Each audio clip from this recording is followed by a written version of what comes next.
Bonjour, merci à tous de vous être connectés ce matin. C'est donc la première édition de LG Talk.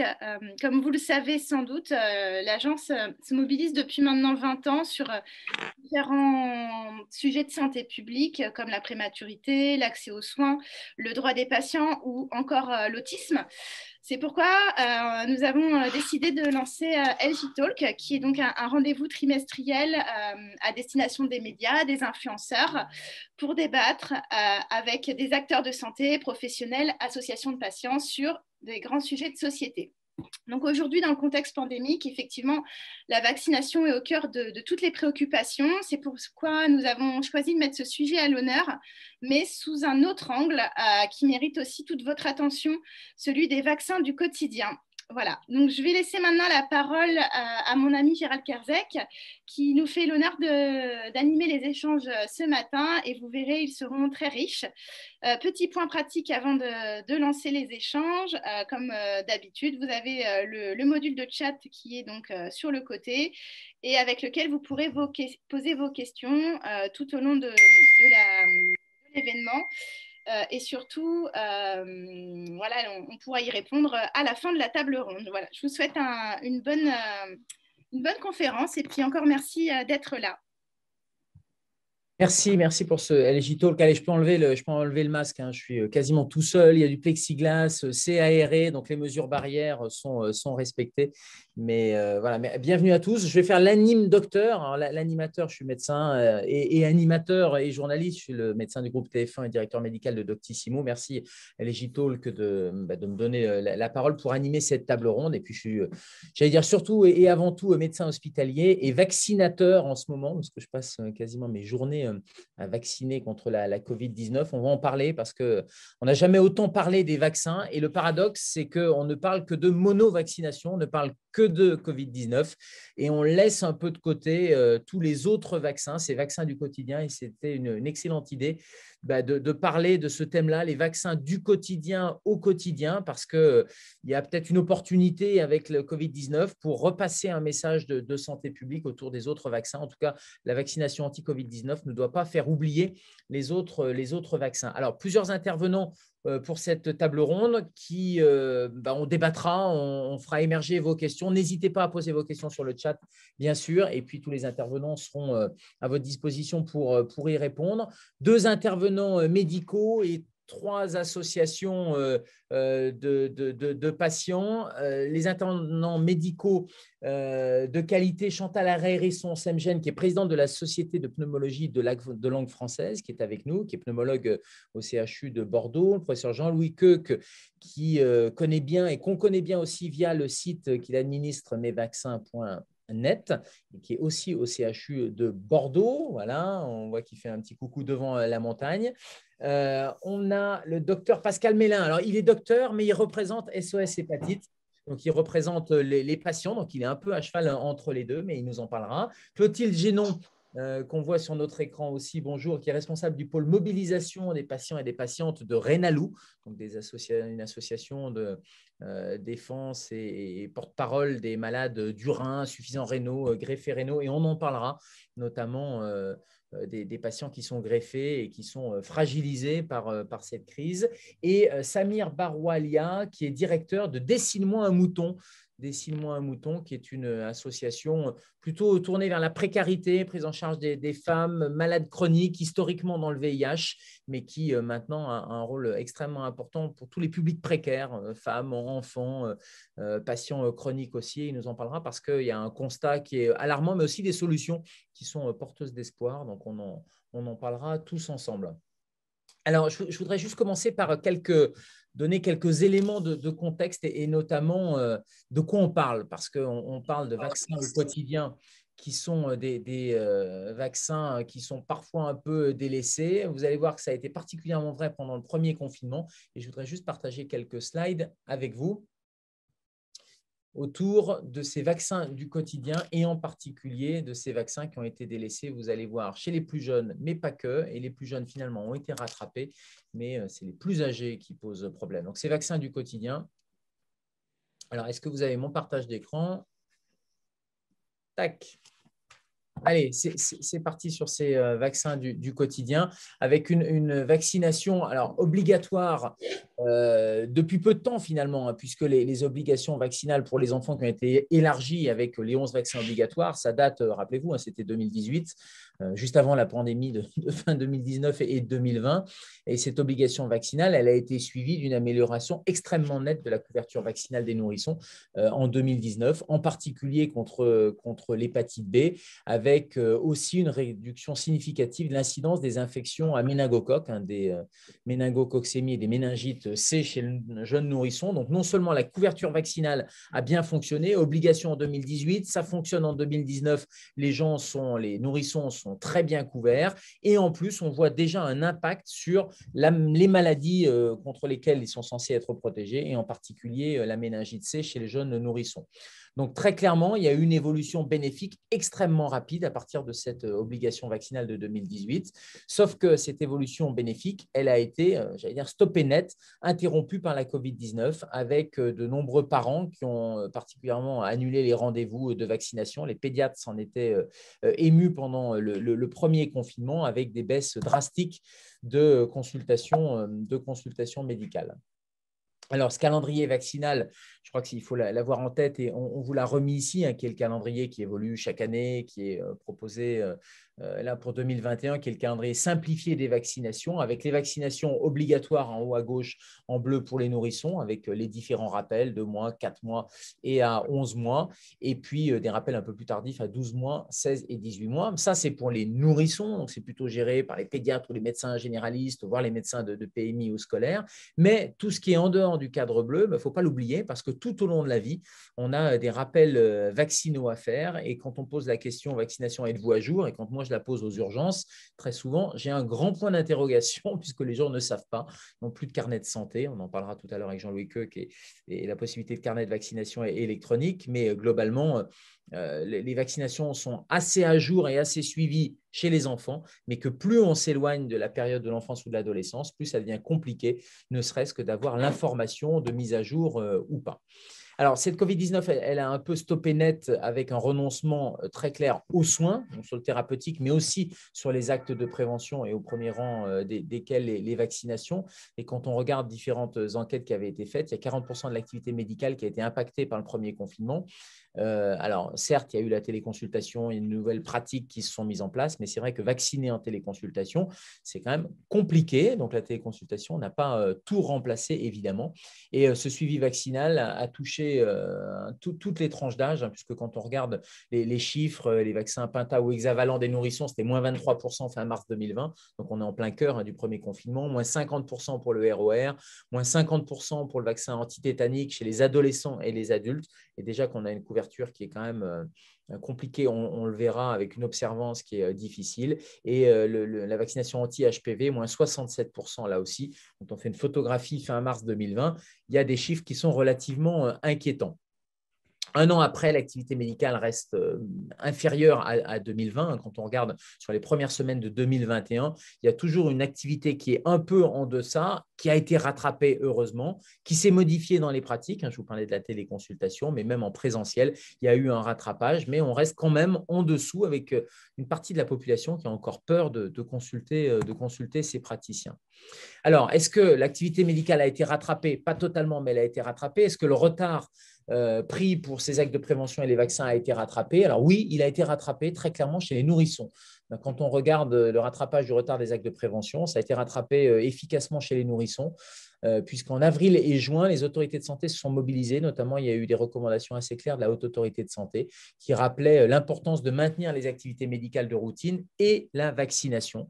Donc, les autorités de santé ont rapidement mesuré ces retards, les conséquences potentielles, et on va en reparler. Et donc, campagne de communication, recommandations, et le rattrapage a été plutôt efficace puisque le rapport EPIFAR publié fin novembre 2020 montre que le rattrapage a surtout bénéficié aux nourrissons depuis le confinement. C'est-à-dire que les parents, les pédiatres, les médecins généralistes, tous les services mobilisés autour de la petite enfance ont permis un rattrapage vaccinal. Et globalement, quand on regarde le recul, on a moins 3, moins 4% de doses de vaccin penta ou hexavalent pour les nourrissons qui a été observé entre 2020 et 2019.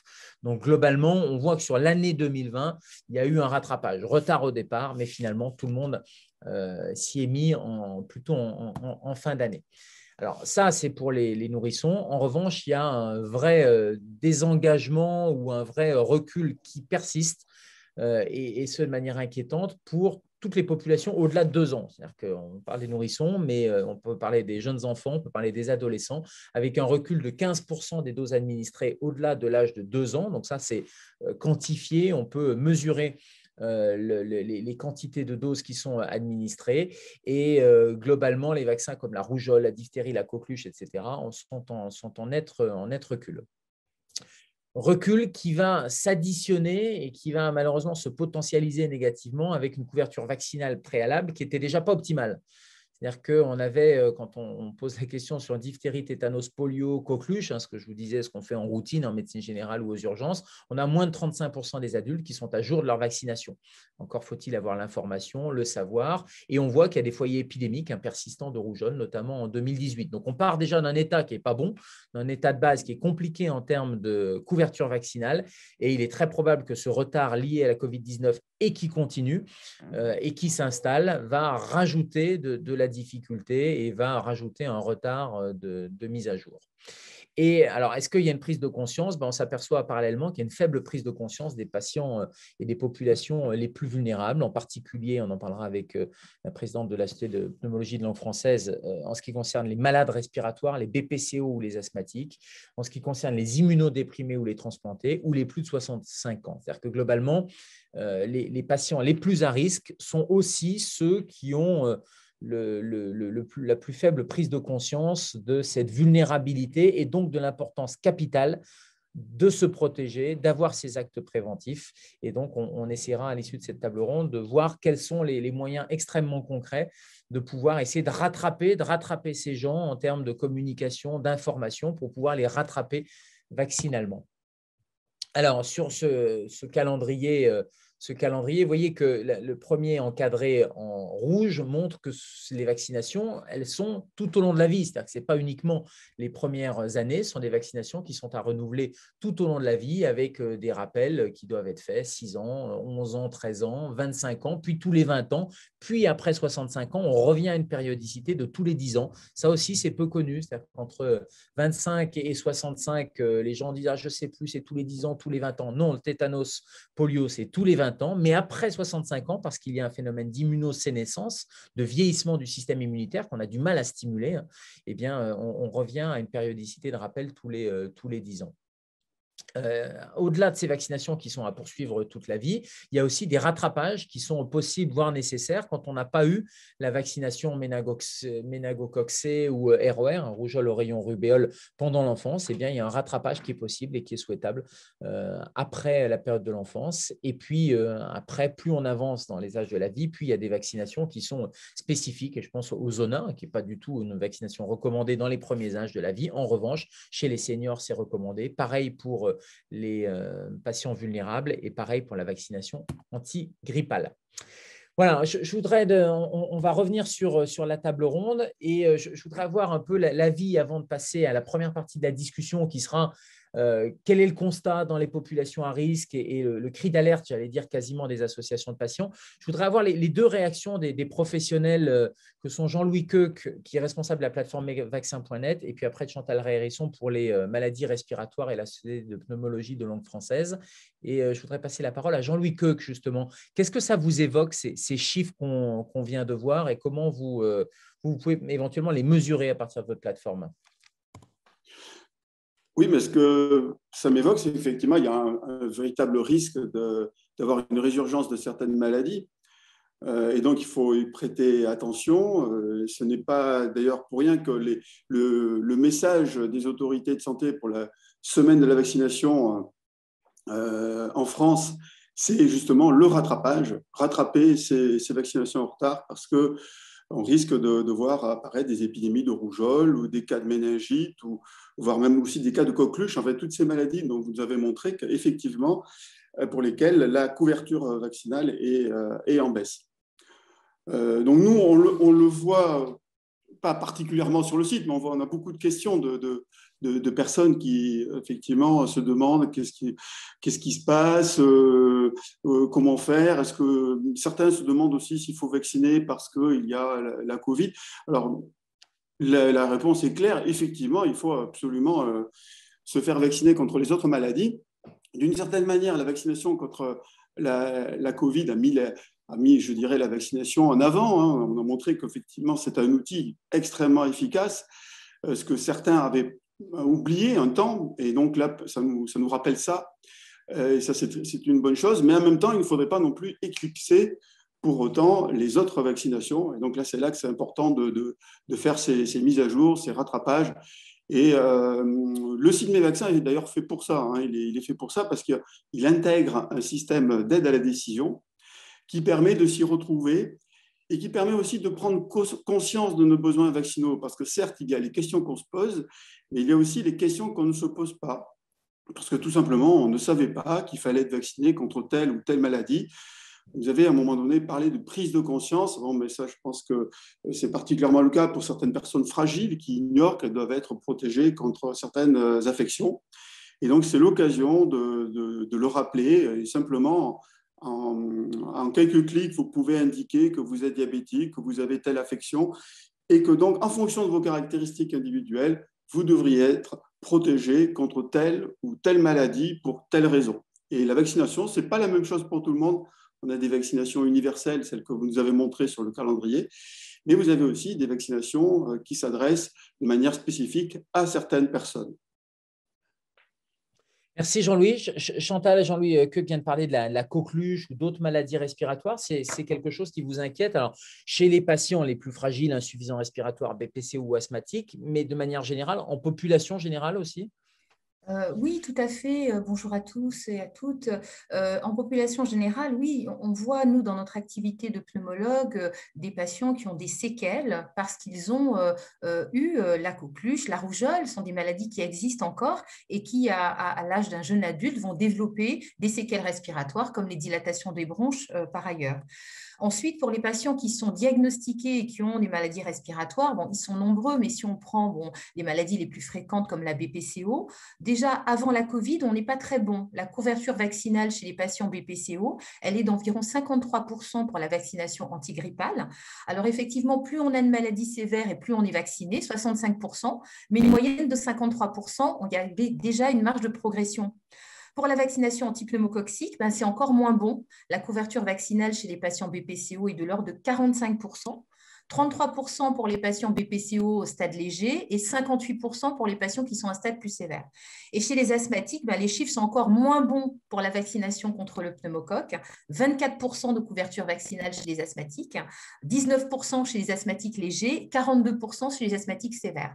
Donc, on voit bien que même quand on a une maladie chronique, c'est ce qu'on voit nous dans le quotidien, il y a des patients bien sûr qui ont leur vaccination à jour et puis d'autres qui découvrent à qui on n'a jamais parlé de vaccination contre ces pathogènes qui finalement nous entourent et ils vont faire que ces patients peuvent se dégrader.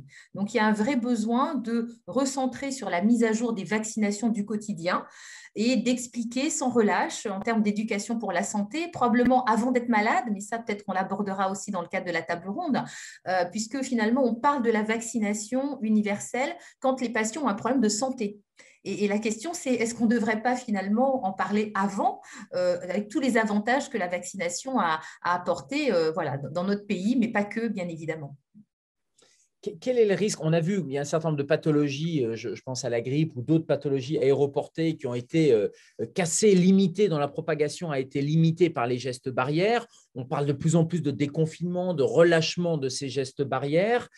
Si on a un relâchement des gestes barrières ou une levée des gestes barrières, mais une vaccination qui s'est dégradée, c'est quoi? C'est un cocktail explosif? C'est un risque de réémergence de foyers, d'autres pathologies à la levée des gestes barrières et au déconfinement? Oui, bien évidemment, c'est ce que l'on craint, c'est-à-dire qu'on a bien vu qu'avec les mesures barrières, on n'a pas eu l'épidémie de grippe annoncée, avec toutes les viroses que l'on a d'habitude, mais effectivement, avec les étapes de déconfinement qui nous sont annoncées par le gouvernement, s'il y a un relâchement des mesures et une couverture vaccinale qui n'est pas rattrapée, le risque, effectivement, c'est d'avoir un mélange, finalement, entre le vaccin, la Covid-19 qui n'est pas encore partie, hein, même si les chiffres s'améliorent un petit peu, et puis les autres virus qui ne demandent qu'à être présents. Quel type de maladie vous inquiète particulièrement? Alors, parmi les maladies qui nous inquiètent particulièrement, c'est vrai qu'après, tout dépend du terrain, mais la coqueluche et la rougeole, je pense que elles n'ont pas été éradiquées dans notre pays, hein, et elles peuvent atteindre toutes les personnes, quel que soit l'âge. Et c'est justement ces deux maladies qu'on peut prévenir par la vaccination du quotidien. Je voudrais passer la parole à Pascal Mélin, alors, qui a la double casquette, hein, qui est médecin hépato-interniste, c'est ça, hépato-gastroentérologue, mais président de SOS Hépatite, donc la casquette patient aussi, puisque tu es aussi atteint d'une pathologie hépatique. Ce témoignage au nom d'SOS Hépatite d'Adrien, j'imagine que c'est un témoignage assez courant de patients. Il dit, si j'avais su, je me serais fait vacciner. Tout à fait.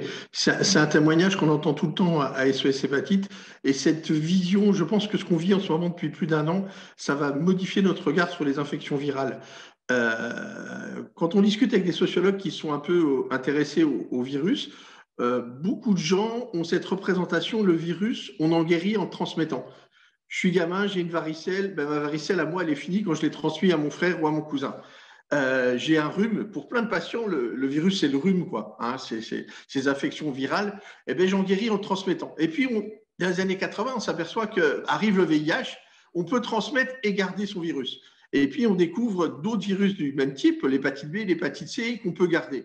Et là, on s'aperçoit qu'il n'y a pas d'autre bataille que celle du vaccin quand il existe. Et je rappelle que SOS Hépatite est fondamentalement accroché au concept même de vaccination pour l'hépatite A et l'hépatite B. Nous, on a l'impression, quand on entend Adrien, mais quand on discute avec plein de patients, qu'il y a un énorme gâchis. On a vu des patients se retrouver avec des hépatites B chroniques avec le vaccin qui était resté dans le frigo et des gens qui hésitaient à se faire vacciner, quoi. Donc, il y a une volonté, on est même allé à dire à SOS Hépatite, le droit à la vaccination est peut-être un droit fondamental à remettre dans les droits de l'homme. Le droit de se protéger, le droit d'accéder à la vaccination, c'est quelque chose d'universel et de planétaire. Il faut peut-être pousser les choses plus loin. Alors, ce gâchis pour nous, dans l'hépatite B, le cri que je pousse, c'est il faut finir le job. On s'est battu pour qu'on rende le vaccin obligatoire chez les nourrissons, c'est fait. Ça veut dire qu'il faudra 50, 60 ans, mais que tout le monde en France sera vacciné. Il y a un trou qui est les ados, donc il faut se battre pour aller rattraper ces ados. Et aujourd'hui, comme on parle que du Covid-19, il y a un trou au rattrapage et on envoie, je ne vais pas dire au casse-pipe, mais on envoie des gens à ce qu'a vécu Adrien, à ne pas avoir l'information et peut-être se contaminer alors qu'ils pourraient être protégés. Je ne parle même pas de la stratégie qui doit être mondiale, puisque le vaccin de l'hépatite B, on l'a depuis plus de 40 ans maintenant. Donc, on pourrait éradiquer le virus de l'hépatite B de la planète, or qu'on n'y est pas. Donc, il y a cette stratégie en France à mettre en place pour l'étendre secondairement. SOS Hépatite, c'est aussi le bout de la chaîne, c'est 10 à 20% des gens qui sont cirrhotiques. Et aujourd'hui, on ne le dit pas beaucoup parce que le mot cirrhose égale alcool, mais cirrhose, c'est égal alcool qu'une fois sur deux en France. Il y a l'hépatite B, l'hépatite C, mais il y a aussi, ce qui nous concerne de plus en plus, la NASH, cette maladie de l'obésité. Vous avez tous entendu que l'obésité était une catastrophe face au Covid-19, était responsable d'une surmortalité. Eh bien, plusieurs enquêtes ont montré que quand un patient avait une cirrhose, il avait à peu près 3 fois plus de risque de décéder s'il attrapait le Covid-19. Et une équipe américaine a travaillé dans plusieurs centres avec le Canada et s'est posé la question de l'hépatite A, de l'hépatite B, des différentes maladies évitables chez le cirrhotique et aboutit à des choses catastrophiques. Il y a en moyenne entre 2 et 5 fois plus de mortalité quand un cirrhotique attrape une de ces maladies évitables par vaccination. Et chose fabuleuse, c'est que depuis une dizaine d'années, on a des recommandations qui nous disent vous êtes cirrhotique, commencez par vous vacciner et de vous mettre à jour de vos vaccinations. Hépatite B, hépatite A, hépatite B, pneumocoque, le Covid maintenant. Et bien, on s'aperçoit dans cette enquête que seuls 50% des gens se sont protégés selon les recommandations, contre les virus ou les maladies évitables. En France, on ne sait pas. Comment vous l'expliquez, Pascal? Parce que c'est des gens qui sont dans un circuit médical, qui sont suivis pour leur pathologie hépatique par les pathologues, par le médecin généraliste. Donc, ils ont des points de contact beaucoup plus réguliers que la population générale avec le système médical. Eh bien, je pense qu'on les a oubliés. On est tellement dans la correction des désordres qu'on a oublié qu'on pouvait éviter les choses. C'est l'accident. Il y a un accident et on n'évite pas le suraccident. Or, on nous prévient, quand on apprend la santé, qu'il faut tout de suite éviter le suraccident. Non, un patient cirrhotique, on commence par le checker et le vacciner. On a lancé une enquête à SOS Hépatite qui va être en ligne justement la semaine prochaine. Et les premiers patients que j'ai checkés moi-même à partir de ma clientèle, je suis effrayé. On est à moins de 50% de cirrhotiques qui se vaccinent contre la grippe. Les gens ont eu un test d'hépatite B, mais on n'est pas allé au bout de la démarche. On les teste, ils sont négatifs, on ne les vaccine pas. Le spécialiste pense que c'est le médecin généraliste, le généraliste pense que c'est le spécialiste. Le patient n'est pas informé qu'il a été dépisté. Moi, j'ai rencontré des patients que j'avais dépistés, j'avais vérifié qu'ils avaient fait une hépatite B, qu'ils étaient guéris, et ils me disent « je n'ai pas l'information ». Donc, il faut rendre le patient acteur. On ne peut pas avoir de la prévention correcte sans que le patient ne soit pas acteur. Et le carnet de vaccination dématérialisé, c'est à mon avis un axe fort pour rendre le patient acteur de sa vaccination. C'est à lui d'aller embêter le corps médical pour dire « j'ai ça, il faut me vacciner contre tel produit ». On en reparlera tout à l'heure dans la deuxième partie sur les solutions justement à mettre en place et en particulier carnet de vaccination dématérialisé ou électronique avec Jean-Louis Koch, parce que mesvaccins.net, c'est globalement ça. Donc, on verra comment le populariser et l'étendre encore. À votre avis, la vaccination anti-Covid-19, c'est quoi? C'est une opportunité pour ces rattrapages? C'est une opportunité qu'on n'a pas saisie? Comment les choses pourraient s'imbriquer? Moi, je pense personnellement que le vaccin contre le Covid-19, c'est remettre la population française au clair avec deux thèmes. Un, qu'est-ce que c'est qu'un virus et de sa contagion? Et deux, qu'est-ce que c'est que la vaccination? Et qu'est-ce que ça veut dire de se protéger? De se protéger soi et de se protéger. La vaccination, c'est un acte collectif avant d'être un acte individuel. Je me vaccine moi pour protéger les autres. Et je pense que c'est un temps où on doit se parler. Et ma peur, ma crainte, c'est que dans les vaccinodromes, on soit sur des vaccinations je vais dire vétérinaires, où la rencontre ne se fait pas. C'est pour ça qu'on appelle les gens à dire allez d'abord rencontrer votre médecin généraliste pour qu'il vous fasse la petite tête d'introduction en disant il faut vacciner ce patient-là, et ça permet de refaire le point sur où vous en êtes de vos vaccins. Et je pense que cette chance-là, il ne faut pas qu'on la rate. C'est vraiment fondamental. Il faut que les Français repartent avec le rattrapage doit se faire grâce au Covid-19. Il faut absolument que ça prenne sens. Je veux dire, on a trop souffert là depuis un an. Il faut que ça prenne sens dans la protection face au virus. La réconciliation avec la vaccination, je pense qu'effectivement, ça réconcilie avec la vaccination. On voit bien que les opinions dans toutes les enquêtes, les opinions anti-vax sont finalement extrêmement minoritaires. En revanche, c'est tout ce ventre mou au milieu de gens qui n'ont pas l'information, qui n'y pensent pas, nous, praticiens, qui n'y pensons pas non plus. Et je vous confirme que dans les vaccinodromes, ce n'est pas le moment opportun. On reste 2, 3, 4 minutes maximum avec les gens parce que hier, on a vacciné sur un centre plus de 1000 personnes et c'est vrai qu'on n'a pas le temps de gérer les choses. Et ces phrases qui tuent qu'on entend en ce moment, c'est je ne suis pas contre le vaccin, mais je laisse les autres y aller d'abord et puis moi, on verra après. Ça, c'est juste insupportable. On ne peut pas attendre. C'est pas on envoie les copains au front et on attend. Non, non, c'est tout le monde. On y va tous. Merci Pascal, restez avec nous. Merci. On reviendra sur la deuxième partie, après le constat, hein, c'est cette espèce de cri d'alerte. Et j'ai bien retenu les deux cibles, hein, c'est les cirrhotiques et les ados, hein, pour qu'il n'y ait pas une génération sacrifiée. On parle beaucoup des ados actuellement, génération sacrifiée. Il ne faudrait pas que ce soit le cas aussi sur l'hépatite B. Je voudrais passer la parole maintenant à Rénalou et Clotilde Génon. Donc, vous êtes responsable du pôle mobilisation de Rénalou, Insuffisants Rénaux, greffés Rénaux. Comment vous réagissez à cette période un peu particulière, très pro-vaccination Covid-19, particulièrement pour les personnes à risque, hein, et les insuffisants rénaux en font partie, mais on a oublié tout l'autre côté préventif des autres vaccinations et de se saisir de cette opportunité? Et bonjour à toutes et à tous. Alors peut-être Juste rappeler que Renalou fait partie d'un groupe interassociatif qui s'appelle Avenir et qui s'occupe justement en particulier de ces populations immunodéprimées et à risque. Et donc, il y a eu une enquête qui a été menée en 2020, donc juste après la première vague de Covid, et qui s'intéressait justement à la question de la vaccination, mais d'autres infections, en incluant aussi quelques questions sur le Covid, et peut-être quelques éléments complémentaires par rapport à ce qui a été évoqué, donc pour ces populations qui sont à risque et qui en partie se savent à risque.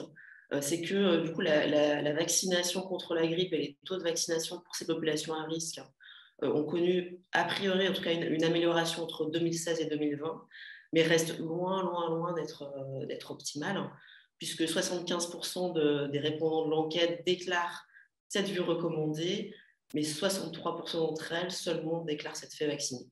Donc voilà, déjà, il y a peut-être aussi quelques indices sur comment est-ce qu'on passe de l'information à l'action. Donc peut-être des questionnements autour des parcours de vaccination des patients. Et puis peut-être une différence aussi en fonction des infections, puisque donc, on a ces chiffres pour la grippe et les chiffres pour l'infection à pneumocoque, par exemple, sont beaucoup moins bons, puisque en fait 41% des personnes à risque, donc répondantes, ont la certitude d'être vaccinées contre cette infection, mais 43% expriment des doutes et 16% d'entre elles savent sûrement qu'elles ne sont pas à jour de ce vaccin. Donc on voit aussi qu'il y a peut-être des différences en fonction des différentes infections pour lesquelles ces populations sont concernées. Alors effectivement, un contexte peut-être un petit peu spécifique pour cette année qui vient de se dérouler. Globalement, ce qu'on peut dire, en tout cas pour les patients insuffisants de rénaux, c'est que la crise sanitaire a quand même clairement mis en lumière leur fragilité par rapport à l'infection à Covid, c'est-à-dire en termes de possibilités dans le cadre de leur parcours d'être en lien et d'être exposés à une contamination, mais aussi des taux de mortalité qui sont quand même très importants, notamment pour les patients dialysés et greffés. Et puis peut-être aussi d'autres choses, c'est-à-dire l'efficacité de la vaccination pour ces populations et la nécessité aussi de créer des formes de cocooning avec une forme de protection qui pourrait aussi être amenée par les personnes qui sont sous le même toit, les personnes qui prennent en soin ces patients. Donc il y a peut-être aussi d'autres questions qui peuvent se poser au-delà de la question individuelle de la vaccination, mais aussi, comme le rappelait Pascal Mélin, d'une question collective. À votre avis, les leviers, alors parce qu'on voit bien que c'est une opportunité, cette vaccination Covid-19, mais on passe un peu à côté, hein, parce que l'organisation, les vaccinodromes, etc., fait que c'est plus de l'abattage que de la vraie relation personnalisée. Or, la prévention, ça demande de la personnalisation et ça demande du temps. Quels seraient, d'après vous, les leviers? C'est le professionnel de santé, il a un message à passer, il a un rôle d'exemplarité. Par quoi on pourrait passer? On pourrait parler du DMP aussi. Est-ce que vous avez des idées là-dessus? Alors, globalement, en tous les cas, les données que nous, on a, c'est que l'adhésion à la vaccination, elle est quand même forte chez les patients qui se savent à risque, qui sont immunodéprimés. On a, par exemple, dans l'enquête que Renalou a réalisée, alors dans le cadre de la crise sanitaire, donc en lien avec le Covid, une très forte adhésion vaccinale, en tout cas pour les répondants, puisqu'elle est de 96%. Donc, c'est vraiment important. Et donc, on a effectivement des questions qui peuvent se poser sur la mise en œuvre, puisque a priori, on a une adhésion qui est forte. L'enquête à venir avait aussi une adhésion qui était de 86% de personnes plutôt favorables à la vaccination. Donc, il y a sans doute à la fois un effort de sensibilisation et peut-être aussi des facilitations dans les parcours de vaccination qui sont proposés. Je crois que ça a été évoqué aussi tout à l'heure. Il y a peut-être la question de à la fois qui informe, mais aussi de qui vaccine, c'est-à-dire qu'on se rend bien compte que le médecin généraliste et le spécialiste sont effectivement des acteurs forts de la vaccination et de l'information, mais les étapes ensuite qui mènent à la vaccination ralentissent ou vont faire perdre des chances d'être vaccinés pour ces patients-là. Le bon de vaccination de la sécurité sociale là, qui est envoyé aux patients chroniques, c'est un bon mécanisme? Ça fonctionne bien? Ça ne fonctionne pas assez? Il faut le développer? Oui, sans doute que c'est un très bon levier. En tout cas, dans l'enquête à venir, c'est effectivement aussi un des retours qui avait été fait, c'est que le bon de vaccination permet de passer à l'acte dans le cadre de la vaccination. Et la crise sanitaire est peut-être une opportunité aussi par rapport à ce sujet de l'information, du bon de vaccination, du bon d'information. On peut prendre par exemple, à titre d'exemple, l'expérience qui est actuellement en cours de l'envoi par l'assurance maladie aux personnes qui ont besoin d'une 3e dose de vaccin contre le Covid, donc des populations notamment immunodéprimées. Donc peut-être que c'est une ouverture aussi pour généraliser ou augmenter ce type d'information auprès des patients qui seraient concernés par des vaccinations spécifiques.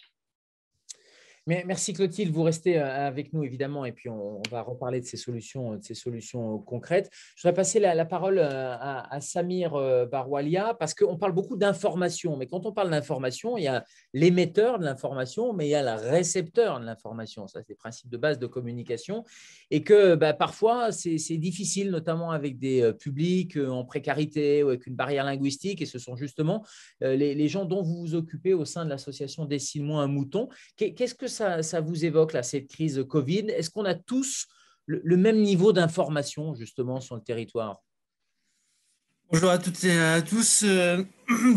Pour répondre à la question, et surtout, je voudrais faire un petit… je vais dire un peu… on va revenir un peu l'année dernière, quand il y a le premier confinement. En fait, on s'est retrouvé avec énormément de personnes qui étaient confinées dehors. C'est-à-dire, en fait, du jour au lendemain, soit ils étaient, donc du coup, ils se retrouvent dehors, soit le père de famille ou la mère de famille avait un travail, et donc du coup, c'était des intérimaires ou autres, et donc du coup, ça a été coupé, il n'y a plus de travail, il n'y a plus d'argent, et du coup, il y a une préoccupation. La première préoccupation, c'est vraiment de vivre le jour au jour, de pouvoir manger, de pouvoir donner à manger à ses enfants. Et donc, du coup, bien sûr qu'il y a eu… énormément avec la crise et avec les hôpitaux qui étaient débordés, il y a eu quand même un retard sur la vaccination. Mais ces personnes-là, il faut se dire aussi que malheureusement, il y a tellement d'autres préoccupations que la santé devient au second plan, hélas.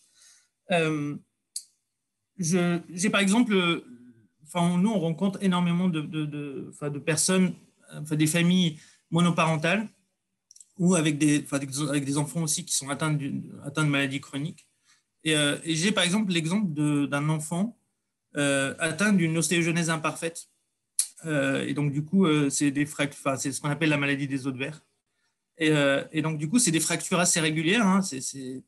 Et en fait, la maman, quand on discute avec elle, donc il n'y a pas de pédiatre qui suit l'enfant, il n'y a pas de… parce qu'elle fait… c'est un peu ce que j'appelle moi l'errance institutionnelle, c'est-à-dire une semaine, elle est dans un hôtel, puis dans un département, puis après, elle va bouger dans un autre. Puis, donc, même elle est loin des PMI, loin de pédiatrie, et le jour où elle va voir le médecin ou l'hôpital, c'est un équerre parce que l'enfant, il s'est fait une fracture.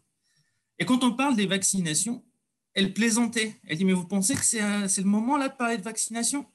Et quand on lui dit, mais madame, si votre enfant attrape la varicelle alors qu'il est il est plâtré par exemple, et qu'il a une crise pour se gratter, comment il fera? C'est une souffrance. Et là, elle comprenait ce que c'était. Et donc, du coup, je pense qu'en effet, il faut quand même un suivi, et ça, c'est un rôle, je pense que les infirmiers, les infirmières puères, les médecins, les pédiatres, c'est un vrai travail. Mais le problème, c'est que ces personnes-là se retrouvent vraiment dans l'angle mort des dispositifs, en fait, des hôpitaux, des PMI. Et donc, pourquoi? Parce que ça fait partie des missions des PMI, justement. On est censé avoir ce maillage à la fois territorial et temporel. Tout à fait.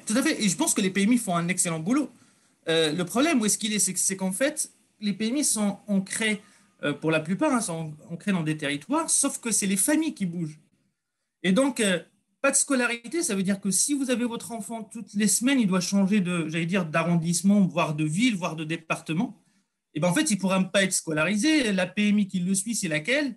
Et donc, du coup, tout le monde un peu se marche dessus, ça devient un peu compliqué. Et donc, du coup, les personnes deviennent, invisibles. Bien, ça, c'est le premier point qui est quand même compliqué. Il y a un deuxième point, il faut se le dire aussi, c'est qu'en fait, les parents, hélas, ils ont des préoccupations. Il faut vivre, il faut manger, il faut chercher du travail. D'ailleurs, il faut aller à l'hôtel parce que sinon, il y a des hôtels qui ferment à 15 heures, donc il faut y aller. Donc, ça devient un peu vraiment ça passe au second plan. Et je rajoute à ça, et ça, ce qui m'inquiète, hein, on revient sur ce que disait tout à l'heure Dr Mélin, sur un certain nombre de sujets où je pense qu'il y a aussi de la désinformation aussi. Je m'explique. Moi, je vois aussi des personnes en situation de précarité qui nous disent « Oui, non, mais la vaccination, vous faites ça pour les enfants des pauvres ou pour les pauvres.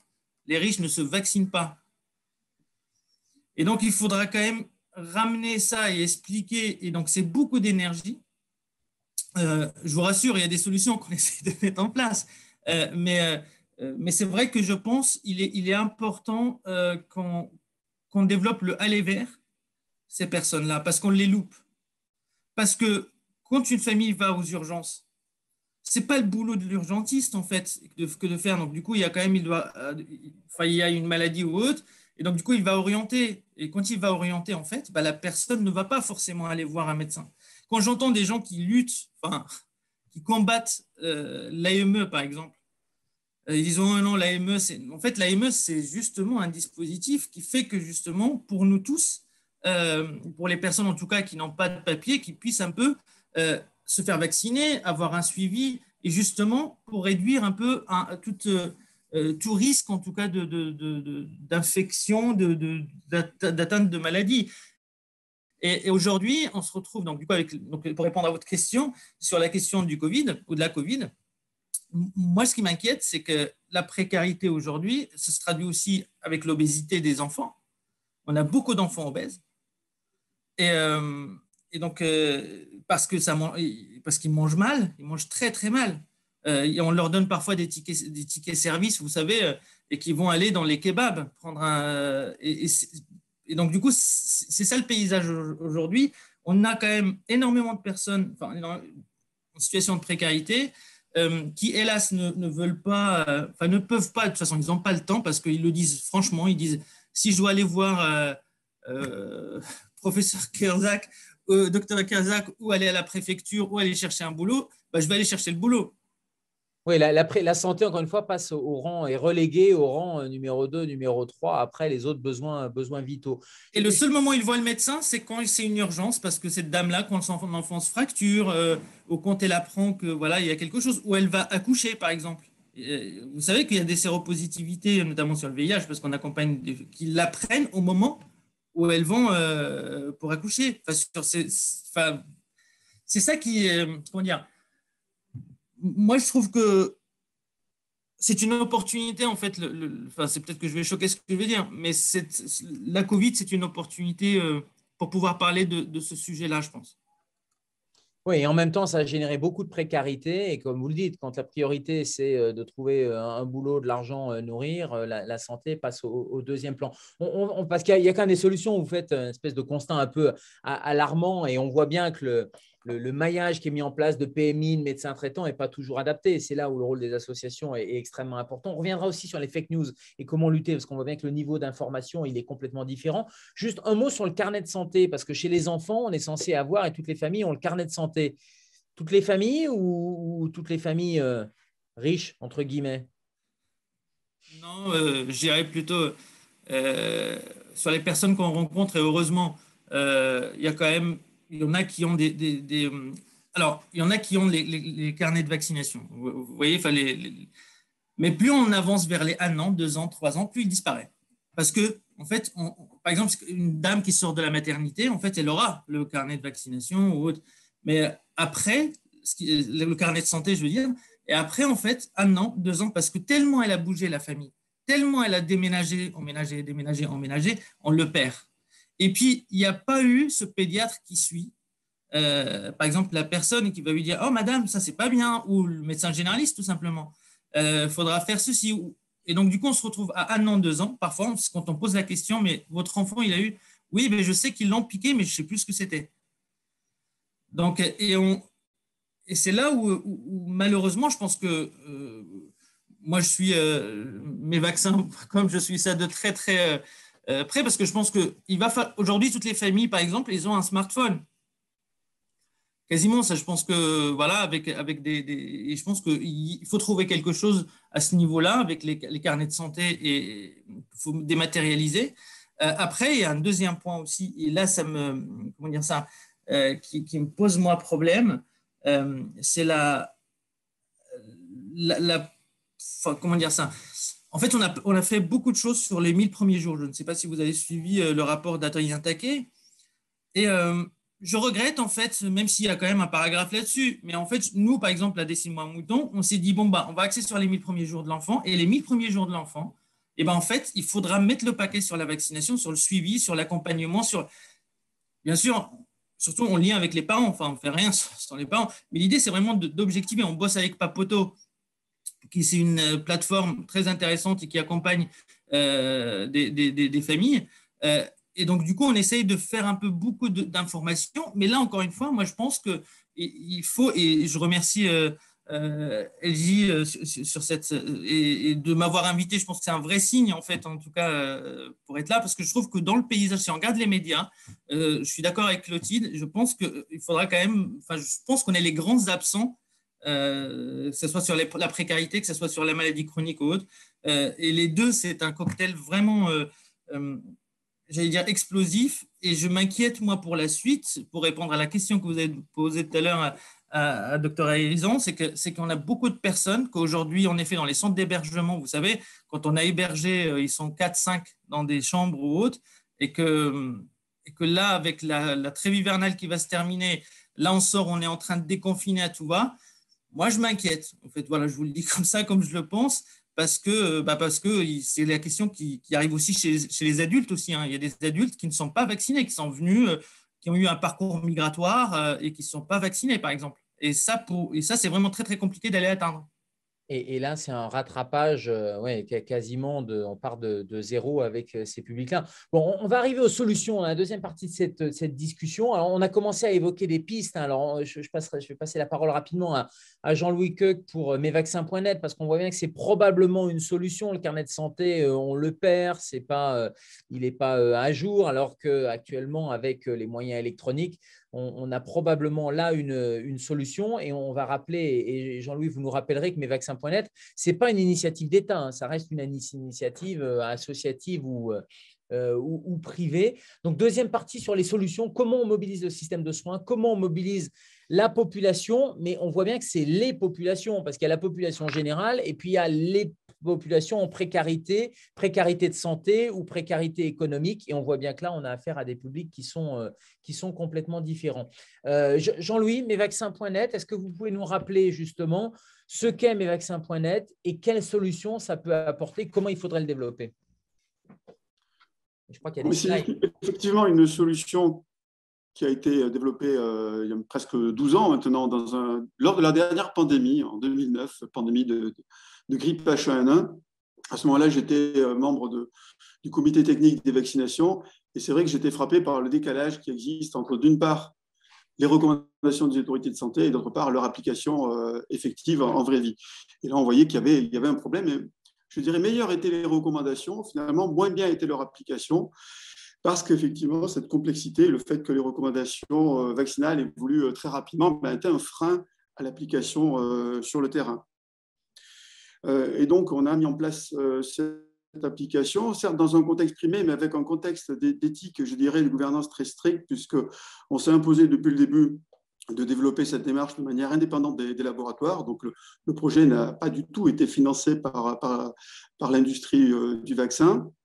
Les données collectées sont réservées aux autorités de santé pour des analyses, par exemple, de couverture vaccinale à des fins de santé publique. Et donc, dans ce cadre-là, on a eu des collaborations, notamment avec Santé publique France. Et puis, je dois dire que moi, mon souhait, c'est que cet outil devienne un outil public. Et donc, s'il devait être pris en charge par l'État, l'assurance maladie ou une autre institution, personnellement, je serais plutôt favorable. C'est dans cet esprit-là que je l'avais conçu au départ. Mais après, on n'a pas, finalement, les choses ont fait que ça ne s'est pas fait autrement. On a pensé un moment que ça serait intégré dans le DMP. J'ai vu qu'il y avait une question à ce sujet. Finalement, ça se positionne dans le futur espace numérique de santé qui va voir le jour début 2022. Et l'outil pourra en effet échangées à la demande du patient avec le DMP. Donc, les données qui iront dans le DMP pourront être récupérées par le patient s'il le souhaite, pour ensuite valoriser ça et en faire un outil qui aide à la vaccination. Je dirais il y a plusieurs points dans cet outil. Le premier point, première idée, c'est que, comme on l'a dit, le carnet, on le perd souvent. Donc, avec mesvaccins.net, vous pouvez conserver en tout temps et en tout lieu vos vaccinations avec vous. Aujourd'hui, par exemple, aux urgences, dans 95% des cas, les personnes n'ont pas avec elles, lorsqu'elles sont exposées à un risque de tétanos, il y a un petit problème d'affichage. C'est pas grave. Non, les personnes n'ont pas avec elles leur historique vaccinal, ce qui fait que on va faire des tests qui ne sont pas très bons, on va faire des immunoglobulines dont on aurait pu se passer, et au total, finalement, on ne vaccine pas très bien et ça coûte cher. On dépense 15 millions d'euros pour la vaccination contre le tétanos chaque année, les services d'urgence. On pourrait largement éviter ces dépenses.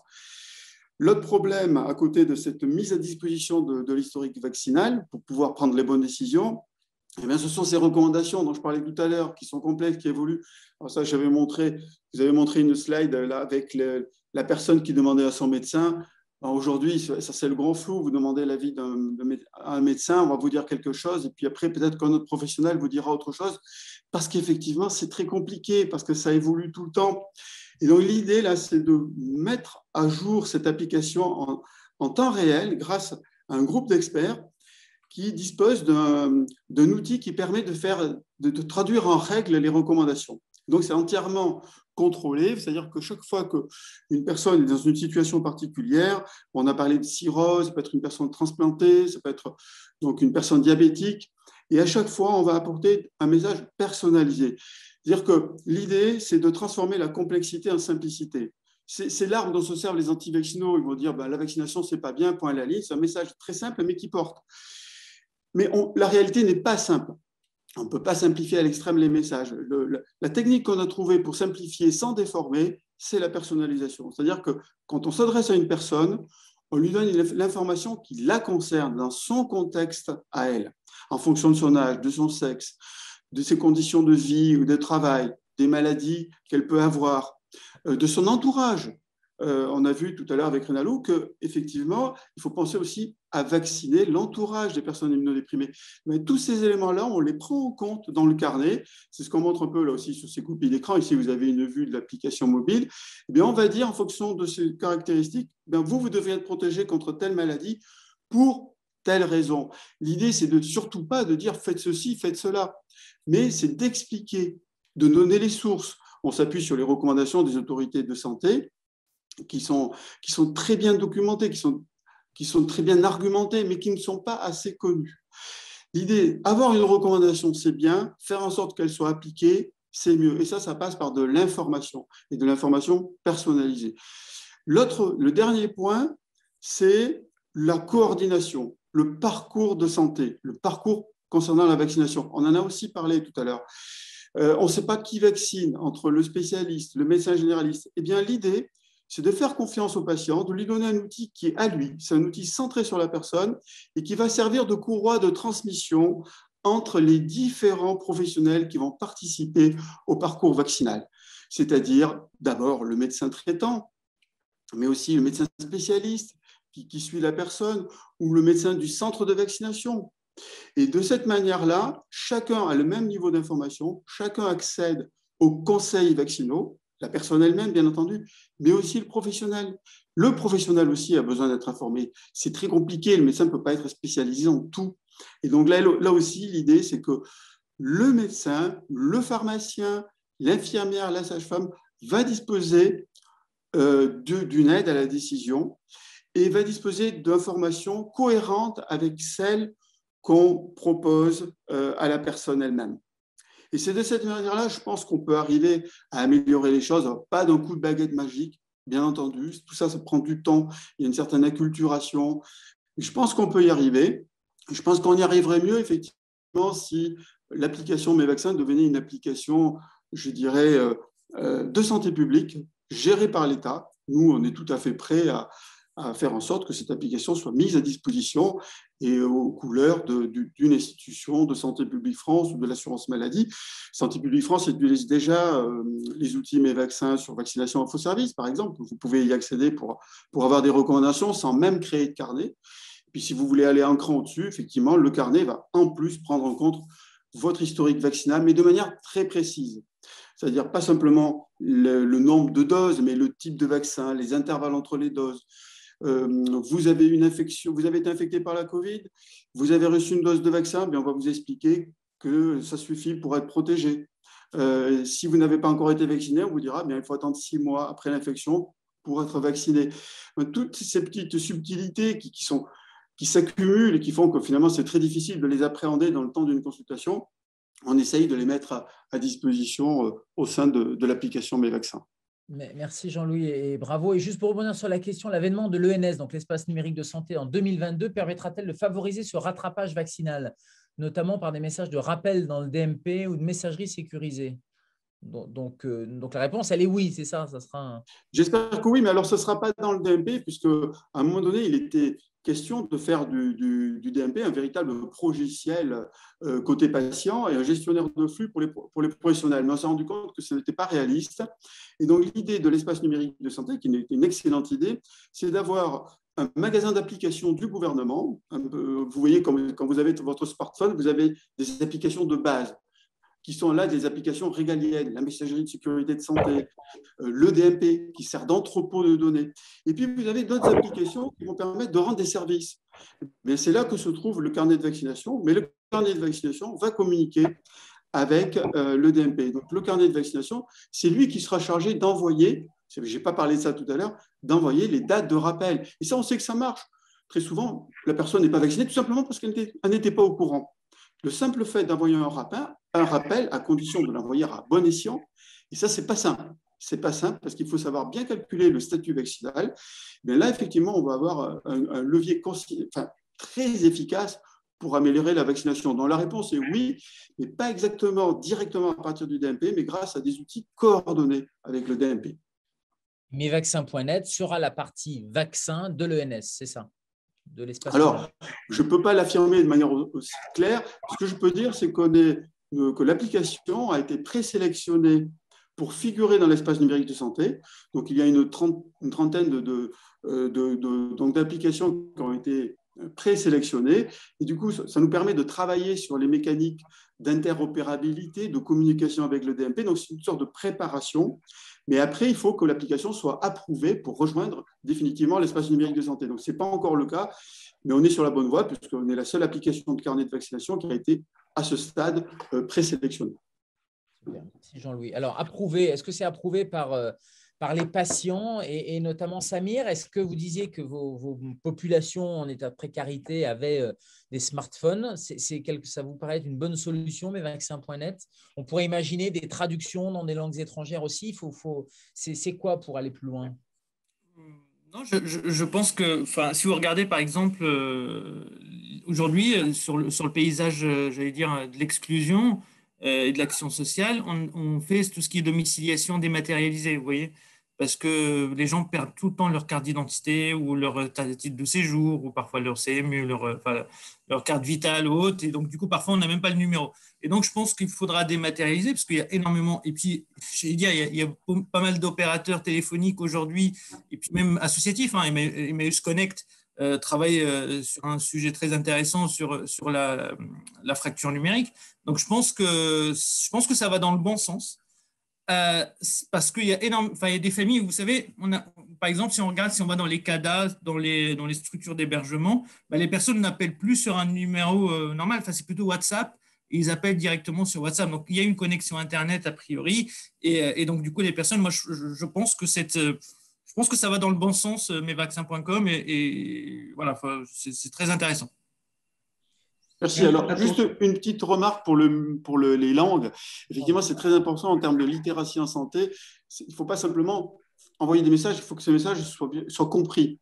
Et la langue fait partie de cette compréhension. Alors, ce qu'on a développé également dans les vaccins, c'est une base mondiale des vaccins qui permet en fait de prendre en compte les vaccins, quel que soit l'endroit où ils ont été reçus, quel que soit leur nom, parce que souvent, on ne sait pas comment interpréter. Il y a des noms de vaccins qui n'existent pas en France.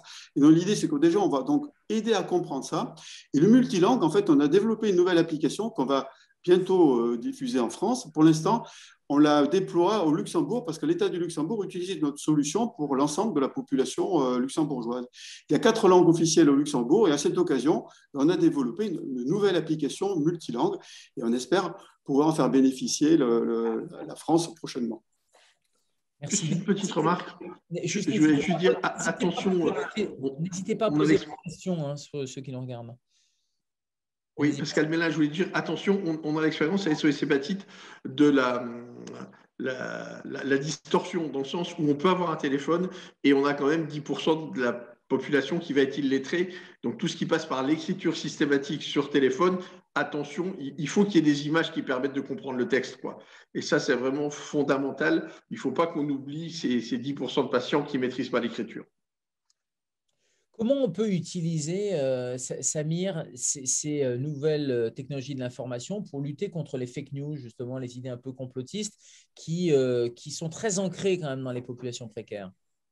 Oui, alors là, vous me posez une colle, parce que franchement, c'est un sujet de société. Nous, on essaye quand même de faire des ateliers, j'allais dire in situ, on va dans les structures et on fait un peu on essaie un peu de détricoter tout ça. Vous savez, par exemple, moi je sais que parfois ça m'arrive même parce que ça me touche au tripes, mais voilà, moi j'ai un enfant qui est autiste et que d'entendre par exemple des personnes qui disent oui, non, bah, mon fils, je ne veux pas le faire vacciner parce qu'il va devenir autiste, parce qu'on me l'a dit, parce que ceci, parce que cela. Donc, du coup, ce qu'on essaie de faire, c'est vraiment détricoter ça, d'essayer d'expliquer, de faire vraiment. Et là, pour le coup, on a une médecin infectiologue avec nous qui est très engagée. Et donc, on essaie aussi de discuter. Il y a la question, parfois, il y a la barrière de la langue, et c'est vrai, notamment avec les allophones aussi. Et que, donc, du coup, c'est un peu compliqué, mais on essaye de trouver, on travaille avec des traducteurs. Mais comment dire ça, j'ai l'impression aujourd'hui que je ne sais pas, et là je pense que c'est vraiment un sujet où là les médecins, je pense que c'est les médecins traitants, en fait, on doit passer par des médecins traitants. Ces personnes-là n'ont pas de médecins traitants. Et je vous assure que sur la vaccination Covid, on a aussi des dispositifs ACT, appartement de coordination thérapeutique, où il y avait des gens qui refusaient le vaccin pour la Covid. Mais une fois qu'elles ont vu le médecin cordo et le médecin généraliste, enfin leur médecin, et en fait, il a trouvé les bons mots. Et donc, du coup, je pense que le problème aujourd'hui, c'est que ces familles-là n'ont pas cette figure, j'allais dire ce qu'on appelait avant le médecin de famille, cette figure-là à qui elles font confiance. Et une fois que la personne… et donc là, je pense que c'est la solution, je pense. Aujourd'hui, c'est sur la couverture en termes d'accompagnement médical. Et là, je veux dire, nous, on est à Paris. Enfin, je me dis… dans les provinces hautes, dans la province, comment ça se passe? Et pour nous, je pense que là, il y a un réel sujet sur les médecins et c'est les seuls que les personnes écoutent, surtout le médecin. On a beau à faire des ateliers ou autres, mais c'est vrai qu'une fois qu'elles ont vu le médecin, il trouve ces mots-là. En 20 minutes, il trouve les mots. Parfois, ça se travaille sur 2-3 jours, 2-3 séances, je veux dire, autour de 2-3 entretiens. Mais je pense que c'est ça le sujet, en fait. Il y a probablement plus de confiance de la part des publics précaires ou migrants envers la parole médicale qu'on ne l'a actuellement dans nos sociétés où la parole médicale est quand même beaucoup décriée. Mais je retiens que oui, il n'y a pas que les nouvelles technologies de l'information, il y a aussi cette humanité-là et ce maillage territorial avec les médecins généralistes. Merci Samir. Je voudrais passer la parole à Chantal Réalisson pour les pneumologues, président de la Cité de pneumologie de langue française. Comment on peut faire bouger les lignes en France sur la prévention? Comment on peut améliorer les choses? La prévention vaccinale, bien sûr. Alors, je pense qu'effectivement, il y a plusieurs niveaux d'action et on a bien vu tout au long de la table ronde que probablement c'est la multiplicité des actions, mais de façon coordonnée, qui nous fera avoir un résultat.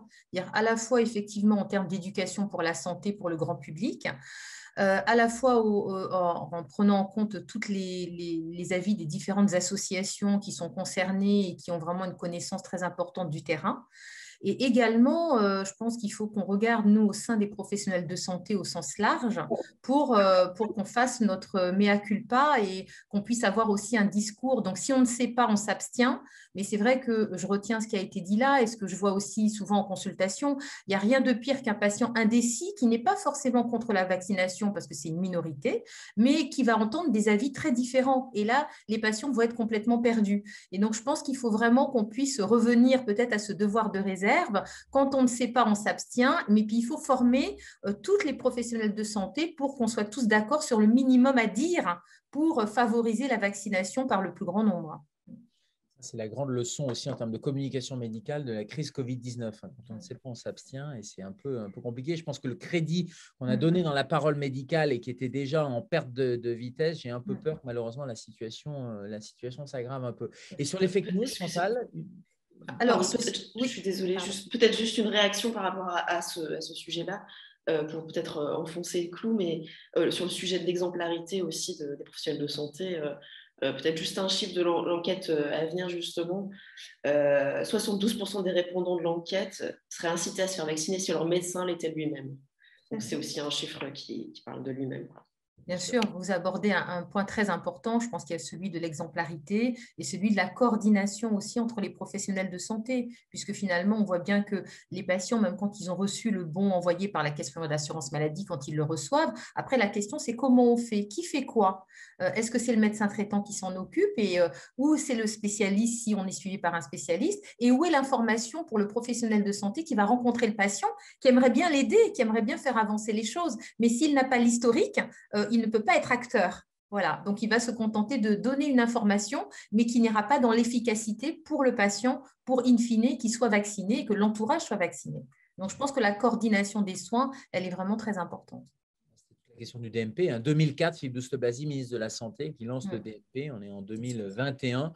Alors peut-être qu'en 2022, les choses vont avancer, mais on voit bien que l'outil électronique, plus la parole humaine et la confiance humaine, c'est ça le cocktail un peu gagnant. Juste une question très technique de Sandrine Baruyer de Top Santé qui nous demande comment articuler le vaccin Covid et les rattrapages vaccinaux, notamment avec le problème du temps à respecter entre les deux vaccins. Qui veut répondre? Oui.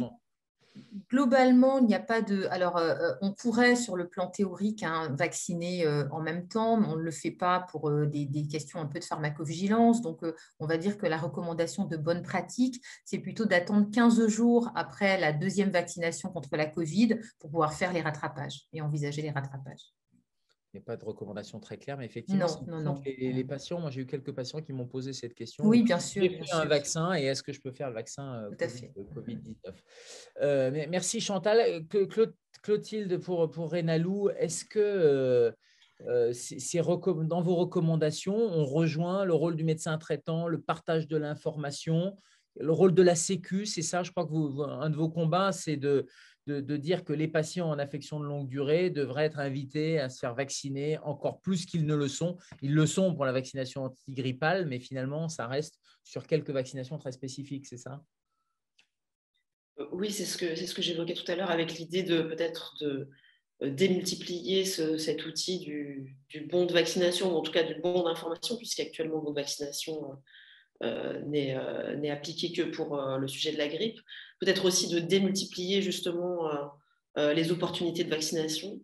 Et sans doute que, on l'a déjà évoqué, la crise sanitaire actuelle est aussi une opportunité dans le sens où elle permet d'évoquer de façon massive, on le sait, le sujet de la vaccination, de son intérêt, et pour les populations aussi à risque, comme je le disais tout à l'heure, de créer aussi des formes d'engagement collectif avec la vaccination à la fois des proches, des personnes qui prennent en charge les personnes immunodéprimées à risque pour lesquelles la vaccination serait moins efficace. Donc il y a sans doute des leviers, peut-être à coordonner d'ailleurs, comme ça vient d'être évoqué, à activer maintenant que ce sujet est aussi dans toutes les têtes pour ce qui est de la Covid. C'est sans doute une opportunité. Vous mettiez dans le chat, Clotilde, qu'il y a la piste, notamment l'envoi d'un courrier de l'assurance maladie dans le cadre du Covid aux patients qui ont besoin d'une 3e dose. Ça pourrait être l'opportunité aussi de leur proposer une espèce de bilan de vaccination ou de pointer les autres vaccinations que la vaccination Covid? Alors, je ne sais pas si ce sera sans doute pas dans ce courrier-là puisqu'il est parti et qu'a priori, ça ne figurait pas dedans, mais en tous les cas, ça sous-entend que c'est possible, déjà. Ce qui, je crois, n'avait pas été réalisé jusque-là, de pouvoir, sur la base des données de l'assurance maladie, cibler des populations spécifiques à qui on souhaiterait envoyer un message sur la vaccination. Et qui ne soit pas seulement lié à l'âge, parce qu'effectivement, je crois qu'il y a un sujet sur la possibilité d'extraire et de cibler des populations sur l'âge. Jusque-là, c'était quelque chose qui se faisait assez facilement, notamment pour la grippe, mais là, c'est sur une autre partie, puisque c'est sur les traitements qui sont pris par les patients et éventuellement leur statut de patient immunodéprimé. Une idée aussi, le bilan de vaccination à l'annonce de la maladie. Alors, insuffisance rénale, maladie rénale, maladie hépatique aussi. Pascal, qui avait la double casquette, médecin spécialiste du foie et patient atteint de pathologie chronique hépatique, c'est quelque chose qui devrait voir le jour. On sait que dans les maladies graves, type cancer, il y a des bilans d'annonce ou des consultations d'annonce. Est-ce que là, on pourrait imaginer, dans le cadre de la consultation, de sanctuariser une espèce de bilan de vaccination?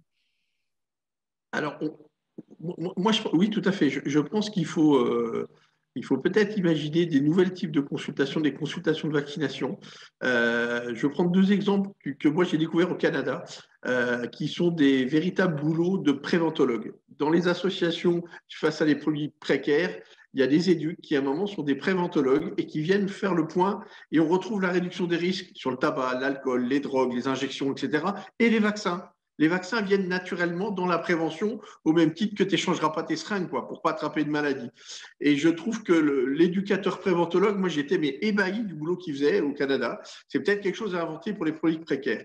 Et du côté public, je vais dire plus intégré, on va dire ça comme ça, je pense qu'on devrait réfléchir à une consultation de prévention dans laquelle on aurait les vaccins. Pourquoi le médecin généraliste ne pourrait pas, une fois par an, dire on s'assoit, mais là la rencontre, c'est on fait de la prévention. Je check vos vaccins, on va regarder votre poids, on va se poser la question du cholestérol et on ne va pas être dans le traitement d'une maladie aiguë, mais on va être que dans la prévention. C'est-à-dire vous venez vous asseoir en face de moi et on réfléchit la prévention pour vous. Et moi, je pense que ça, effectivement, c'est quelque chose qui est important de ramener la prévention. Alors, c'est exactement la même chose que la consultation d'annonce. La consultation d'annonce, on a voulu décrire un parcours au patient de sa maladie. Là, le problème, c'est qu'il n'y a pas de maladie. Je pense qu'il faut décrire un parcours de prévention. Il faut qu'on arrive à décrire aux gens un parcours de non-maladie. Votre parcours, on va le sécuriser. Et je vous invite à venir vous asseoir pendant une demi-heure pour qu'on sécurise votre parcours, pour éviter toutes les maladies qu'on pourra éviter. Et peut-être qu'il faut qu'on reparle du papillomavirus, de l'accès au préservatif. C'est un échec, là, le remboursement du préservatif. Quand je rencontre des jeunes, le préservatif, c'est un vaccin. Enfin, voilà. Donc, pourquoi on ne le prescrit pas plus ? Et je pense que c'est la même question que l'accès à la vaccination, par exemple. Donc, des consultations de prévention qui soient bouclées avec des rendez-vous obligatoires et en médecine générale, bien sûr. Avec un parcours de prévention où on pourrait imaginer le dépistage d'un certain nombre de tests biologiques aussi, de bilans hormonaux ou autres. Il n'y a pas que le vaccin, mais en tout cas, dans la palette, c'est une palette de prévention en amont de la maladie. Il y a quand même deux questions que je voudrais vous poser, puis vous répondez un peu en fonction de vos idées à la volée. Mais est-ce qu'on ne pourrait pas imaginer des grandes campagnes d'information, de sensibilisation à la vaccination? Est-ce que vous pensez que c'est utile? Et pour qui? Est-ce que ça serait pour les populations générales ou pour des publics particuliers? Ça, c'est la première question. Et puis, la deuxième question, c'est sur des incitations un peu positives pour essayer de développer des réflexes. On ne va pas payer les gens à aller se faire dépister ou voir s'ils sont à jour, mais il y a quand même des forfaits de remboursement pour le sevrage tabagique, il y a le sport sur ordonnance. Est-ce qu'on ne peut pas imaginer comme ça des mécanismes incitatifs? Allez, les grandes campagnes, pour qui, quand? Grandes campagnes, si vous voulez, moi j'ai un avis là-dessus. Je pense qu'il faut se méfier de ces grandes campagnes avec des messages très dilués, souvent qui ne parlent pas aux gens, qui ne s'adressent pas réellement à chaque situation individuelle. Et on sait que souvent, ces grandes campagnes ont l'effet inverse de l'effet attendu. Donc, il faut être très vigilant sur ça. Il vaut mieux utiliser d'autres techniques. Par exemple, la consultation de prévention dont vous parliez tout à l'heure, et également, c'est une technique d'ailleurs qui est très utilisée au Canada, l'entretien motivationnel. Ça rejoint ce qui a été dit également. Ça, ce sont des techniques qui marchent, effectivement. Mais je serais très méfiant sur les grandes campagnes. On a fait ça dans le passé. et souvent, ça n'a pas eu les effets escomptés. Ouais, donc peut-être plus ciblé. Là, il y a une remarque, question, pourquoi ne pas encourager la prévention par les pairs, c'est-à-dire les associations de patients, justement, qui sont proches des publics? Samir, Clotilde, Pascal? Oui, je hoche de la tête parce que je pense effectivement que les associations de patients ont un rôle majeur et ils sont déjà des sources d'information. Et d'ailleurs, pour les patients insuffisants rénaux ou les patients chroniques globalement, c'est justement aussi vraiment un espace de confiance et d'information qu'ils utilisent de façon très forte déjà. Et peut-être qu'il est à renforcer. Pardon. Les pairs, c'est quelque chose qui fonctionne. La semaine dernière, on était en Bourgogne-Franche-Comté pour faire un road trip et c'est des ex-usagers guéris d'hépatite C, ex-toxicomanes qui étaient dans des centres d'addictologie et qui venaient dire à des patients nous, on en est sortis, faites-vous dépister. Et on a réussi à dépister des patients et à faire accéder à la vaccination des gens en leur disant moi, je suis comme toi, je suis passé par où tu es passé. Et je crois que vraiment, c'est une piste hyper importante, la représentation par les pairs. Samir, c'est ce que vous faites un peu déjà, non? Sur les pairs, enfin, nous, on est aussi issus du VIH, donc du coup, de la lutte contre le VIH. Et, oui, je suis plutôt d'accord avec Pascal et Clotilde. Je pense que ça marche très, très bien. Et je regrette quand même que ça ne soit pas souvent mis en avant et que l'État, par exemple, n'encourage pas sur ça. Il y a un appel à projet de temps en temps sur ça pour les informations. Mais je pense que c'est un vrai sujet. Et je pense que, par exemple, un binôme. Mais il y a toujours l'histoire du secret médical, mais je vois bien, par exemple, dans des hôtels sociaux autres, pourquoi pas un binôme, infirmière puère ou médecin, avec quelqu'un, un père ou une paire pour échanger, discuter, dire voilà, moi j'ai fait, j'ai eu ça, j'ai eu ce parcours-là, voilà ce que j'ai vécu. Donc, c'est quelque chose qui fonctionne parce que contrairement à la télé, là je rejoins Jean-Louis Koch sur ça, c'est que parfois quand on a beaucoup d'infos et tout ça, les gens se méfient, ils se braquent même parfois.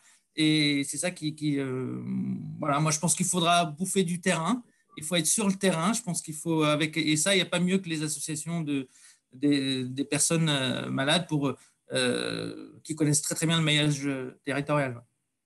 Après, l'un n'empêche pas forcément l'autre. On peut imaginer des grandes campagnes et puis un maillage territorial plus proche. En fait, je me base juste sur le 1er décembre.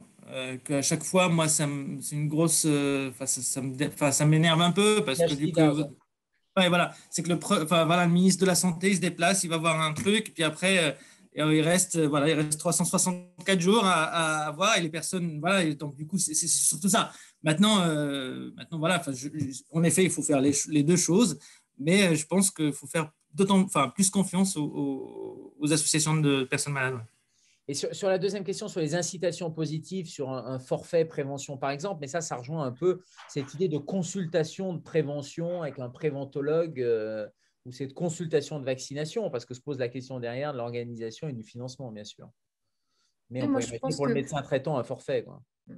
C'est très important. Moi, j'aurais revenir sur ce qui a été dit. Je pense que les deux sont complémentaires. À la fois, les grandes campagnes, après, il faut voir quelle forme ça prend, mais il n'empêche qu'aujourd'hui, quand on voit l'immensité du territoire, la France hexagonale, les territoires ultramarins, on est comme dans un monde où la communication est importante. Donc, la question, c'est comment on fait la campagne. Et il ne faut pas faire une seule fois, mais il faut s'inscrire dans le paysage. On voit, par exemple, le mois sans tabac, il s'est inscrit dans le paysage aujourd'hui. Donc, après, tout dépend de la forme de la campagne. Et ça fonctionne, Et les patients consultent en consultation de tabacologie parce qu'il y a eu le mois sans tabac. Donc, je pense qu'il y a des modèles qui existent, mais il faut les adapter. Et puis, bien sûr, le maillage du territoire. On fait des consultations de prévention environnementale aujourd'hui pour dire, voilà, votre environnement, à quoi vous êtes exposé. Donc, la consultation de prévention, je rejoins tout à fait ce qui a été dit, elle est fondamentale et on pourrait tout à fait suggérer à notre gouvernement des forfaits de prévention pour la consultation de vaccinologie. Ça serait vraiment très important. Et probablement des nouveaux métiers. Quand on parle de consultation environnementale, il y a des conseillers, des conseillers en environnement. Voilà. On va faire peut-être des gisements d'emploi également. Et peut-être pour des publics précaires qui pourraient s'approprier et en faire un job finalement en étant formés. Et là, dans une langue maternelle qui n'est pas notre langue, par exemple, on pourrait avoir quelque chose qui est un modèle gagnant-gagnant. Écoutez, mon rôle aussi, j'en suis désolé, c'est aussi de tenir l'horloge. Il est 10h29. Voilà, je voudrais tous vous remercier. On voit qu'il y a plein d'idées qui sont sorties, consultation de prévention, un parcours de non-maladie, des forfaits à mettre en place, peut-être des nouveaux jobs aussi et des campagnes de communication. En tout cas, on voit que c'est un sujet qui est majeur et plutôt que d'être toujours dans le curatif ou toujours à courir après et nous aux urgences à faire des tétanos quick stick pour vérifier que la vaccination antitétanique est faite et comme combien vous disiez, 15 millions d'euros qui sont dépensés finalement dans ces vaccinations aux urgences et sûrement à outrance, c'est de l'argent qui pourrait être mis ailleurs. Merci beaucoup, merci à LJ et à tous les partenaires. Je crois qu'il y avait GSK comme partenaire notamment. Et on se retrouve, j'espère, très bientôt sur ce sujet et sur d'autres. À bientôt, bonne journée à tous. Merci beaucoup. Merci beaucoup. Bonne journée. Au revoir. Au revoir.